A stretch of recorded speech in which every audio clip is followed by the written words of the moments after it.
예, 최순실 게이트 관련 몇 가지 이야기를 하겠습니다. 검찰이 대통령에 대한 대면 조사 기한을 29일로 못 박아 요청을 했습니다.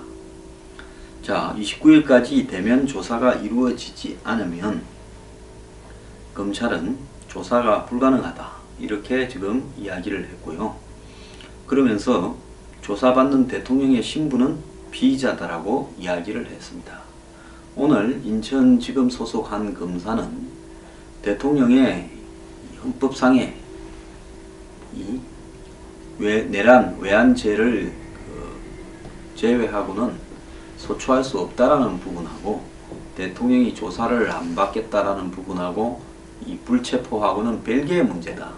대통령이 조사를 안 받으면 긴급 체포를 해서라도 조사해야 되고, 검찰은 정치적이거나 여타 사안을 고려하지 않고 팩트에 집중해서만 가면 된다라고 이야기를 하기도 했습니다.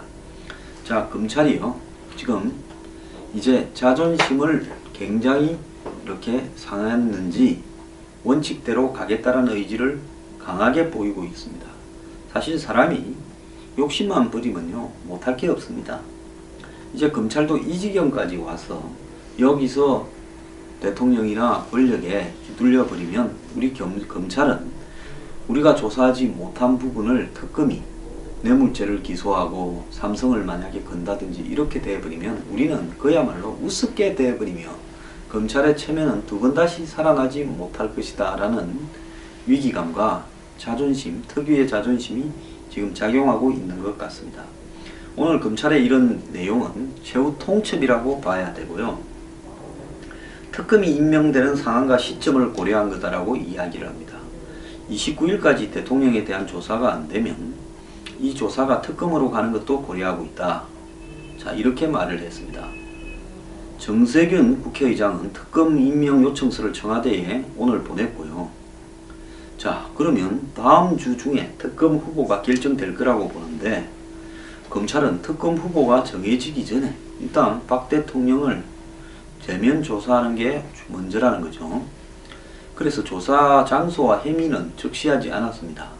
조사 날짜가 확정돼야 그 다음에 어디서 조사할 건지 혐의가 뭔지 중요한 거 아니냐. 자, 대면 조사 요청서라는 검찰의 양식은 없는데, 검찰이 일부러 대통령 조사를 위해서 대면 조사 요청서라는 검찰 사상 처음으로 해계한 문건을 양식을 갖추어 만들어서 보냈다고 합니다.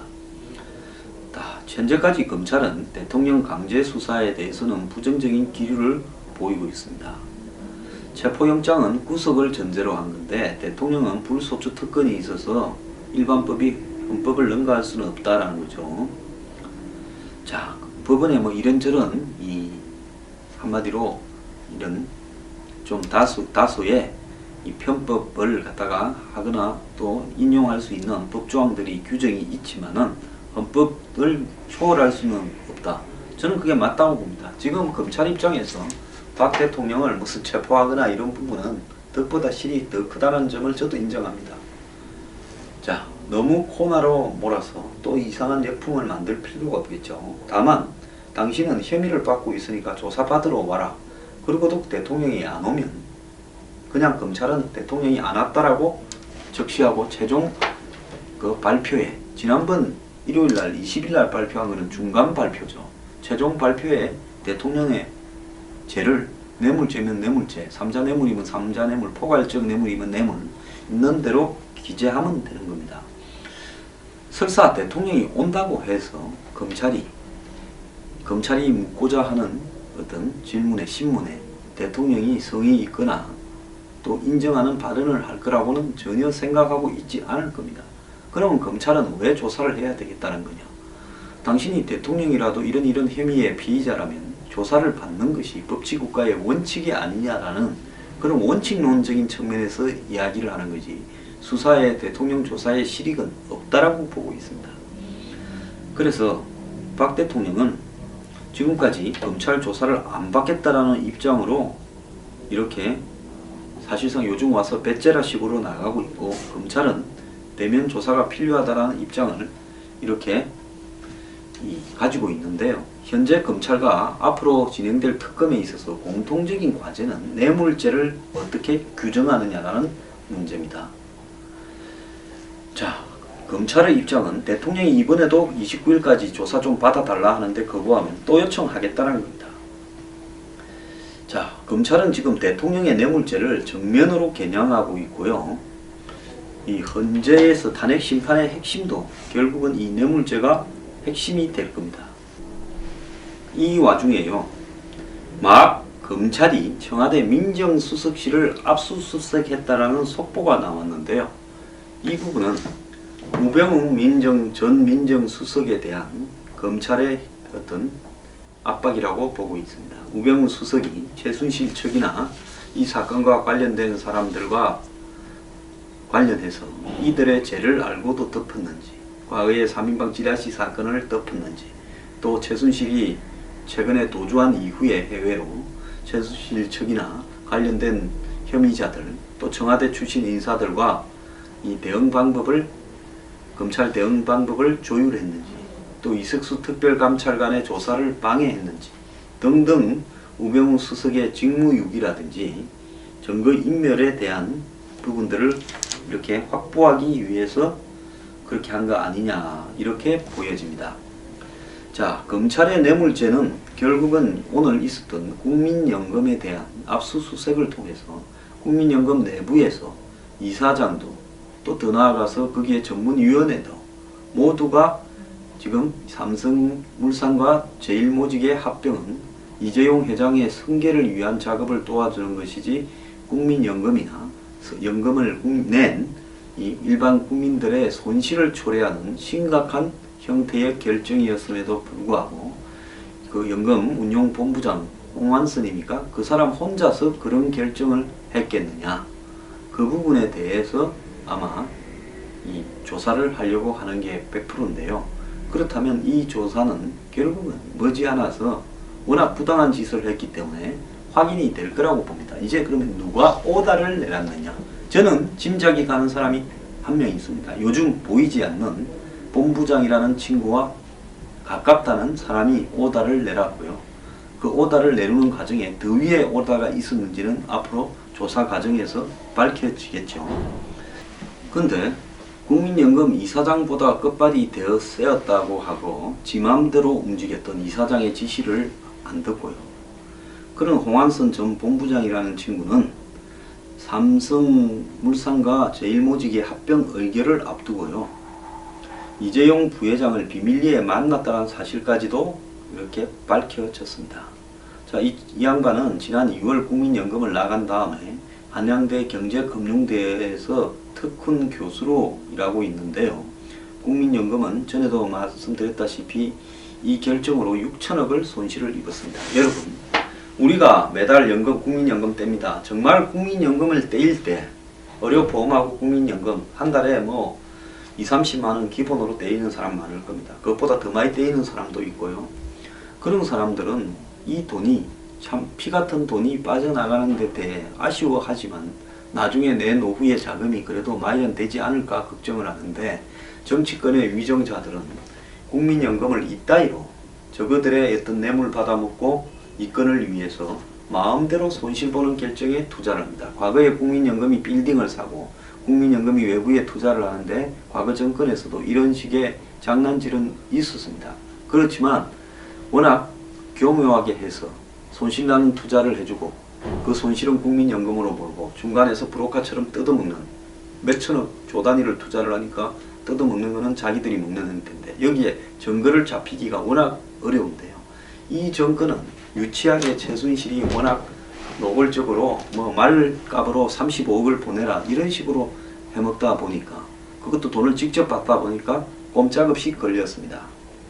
그래서 결국 삼성이 미르하고 K스포츠에 204억인가 이런 거액을 투자하고 전체에 삼성이 낸 돈이 4분의 1이 훨씬 넘지 않습니까? 20한 6-7%낸 거예요. 그리고 최순실 딸 정유라, 장시호에게 정유라에게 35, 장시호에게 16억 이렇게 투자했지 않습니까? 그리고 성마장도 이것도 조사 대상이에요. 모나미가 샀지만은 그거 과연 뭐 진짜 모나미가 필요해서, 아니 볼펜 만드는 회사가 뭐가 필요해서 승마장을 삽니까?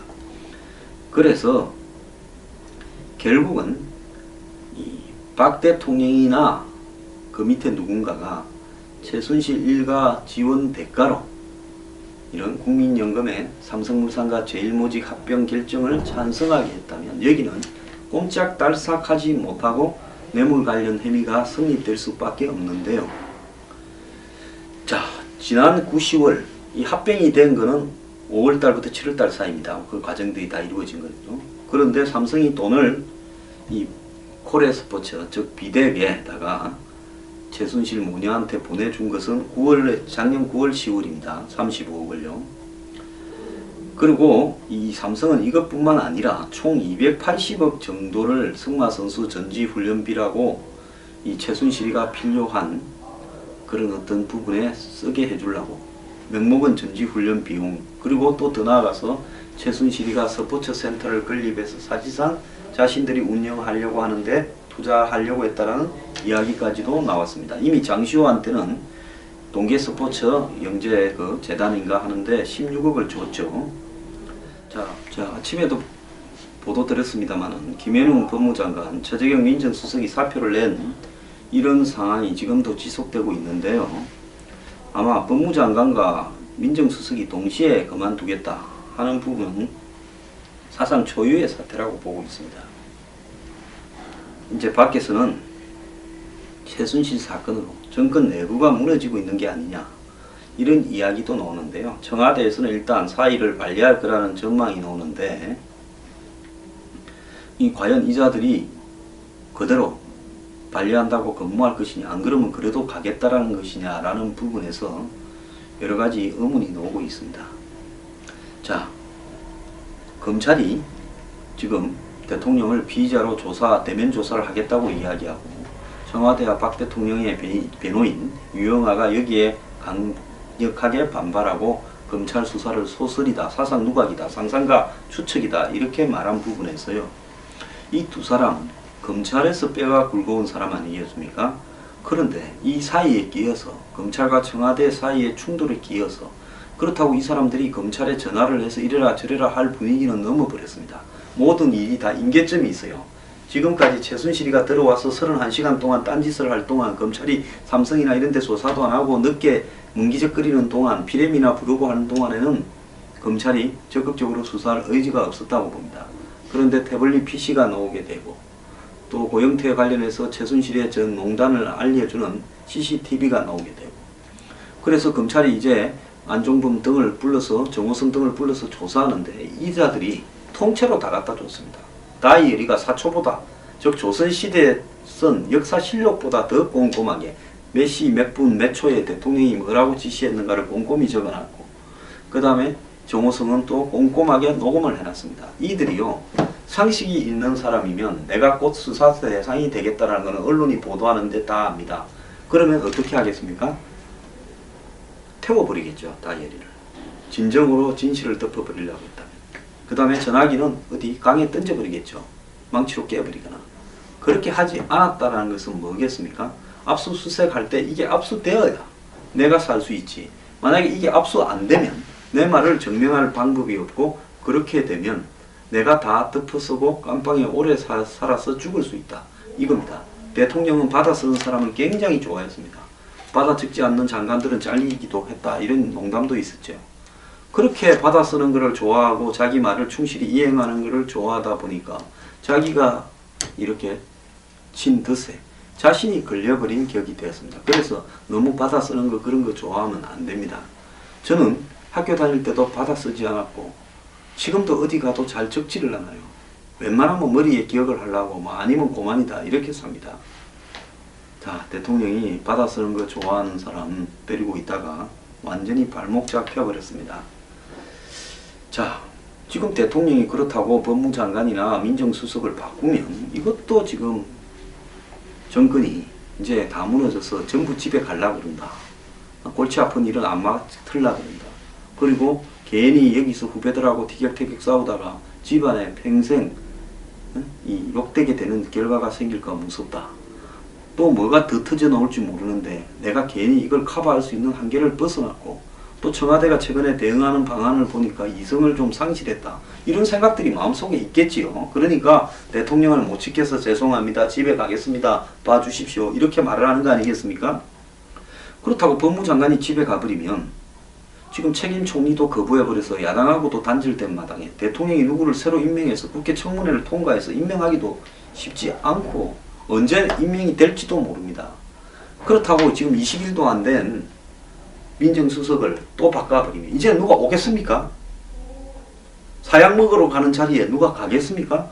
최재경이도 감당이 못 되어서 손들고 나왔다면 최재경 이상으로 배포가 커서 거기 들어가서 할 수 있는 검찰의 기술자가 아무도 없을 겁니다.